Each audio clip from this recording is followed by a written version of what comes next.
2008 Ahmedabad bomb സ്ഫോടന കേസിൽ ഭീകരരുടെ വധശിക്ഷ ശരിവെച്ച് ഗുജറാത്ത് ഹൈക്കോടതി. പ്രത്യേക വിചാരണ കോടതി വിധിച്ച് 38 ഭീകരരുടെ വധശിക്ഷയാണ് ഹൈക്കോടതി ശരിവെച്ചത്.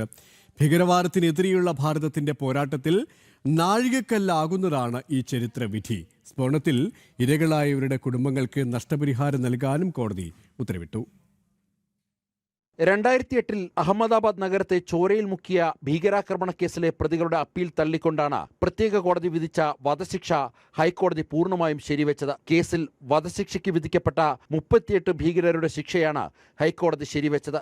ജീവപര്യന്തം തടവ് അനുഭവിക്കുന്ന 11 പ്രതികളും ജയിലിൽ തന്നെ തുടരണമെന്ന് കോടതി വ്യക്തമാക്കി. ഭാരതത്തിന്റെ നിയമചരിത്രത്തിൽ ഒരൊറ്റ കേസിൽ ഇത്രയധികം പ്രതികൾക്ക് വധശിക്ഷ ഉറപ്പാക്കുന്നത് ഇതാദ്യമായാണ്. 70 മിനിറ്റിനിടെ 21 സ്ഥലങ്ങളിലായി ബോംബുകൾ പൊട്ടിച്ച് ഭീകരർ നരയാട്ട് നടത്തിയപ്പോൾ പൊലിഞ്ഞത് 56 നിരപരാധികളായ മനുഷ്യജീവനുകളായിരുന്നു. ഗുജറാത്ത് കലാപത്തിന് പ്രതികാരം ചെയ്യാൻ ഇന്ത്യൻ മുജാഹിദീൻ ഉൾപ്പെടെയുള്ള നിരോധിത ഇസ്ലാമിക ഭീകര സംഘടനകൾ ആസൂത്രണം ചെയ്തതായിരുന്നു കൂട്ടക്കൊല. ഇരകളുടെ കുടുംബങ്ങൾക്ക് പൂർണ്ണമായും നീതിയാണ് കോടതി ഉറപ്പാക്കിയിരിക്കുന്നത്. സ്ഫോടനത്തിൽ ജീവൻ നഷ്ടപ്പെട്ട 56 പേരുടെ കുടുംബാംഗങ്ങൾക്ക് 10 ലക്ഷം രൂപ വീതവും ആക്രമണത്തിൽ പരിക്കേറ്റ 200-ലധികം വരുന്ന നിരപരാധികൾക്ക് 1 ലക്ഷം രൂപ വീതവും അടിയന്തരമായി നഷ്ടപരിഹാരം നൽകാൻ ഹൈക്കോടതി ഉത്തരവിട്ടു. അന്ന് മുഖ്യമന്ത്രിയായിരുന്ന നരേന്ദ്രമോദിയുടെയും ആഭ്യന്തരമന്ത്രിയായിരുന്ന അമിത്ഷായുടെയും ദൃഢനിശ്ചയത്തിൽ ഗുജറാത്ത് പോലീസ് അതിവേഗമാണ് ഈ കേസിലെ ഭീകരരെ വലയിലാക്കിയത്. രാജ്യസുരക്ഷയ്ക്ക് വെല്ലുവിളി ഉയർത്തുന്ന ഒരു ശക്തിയോടും വിട്ടുവീഴ്ചയില്ല എന്ന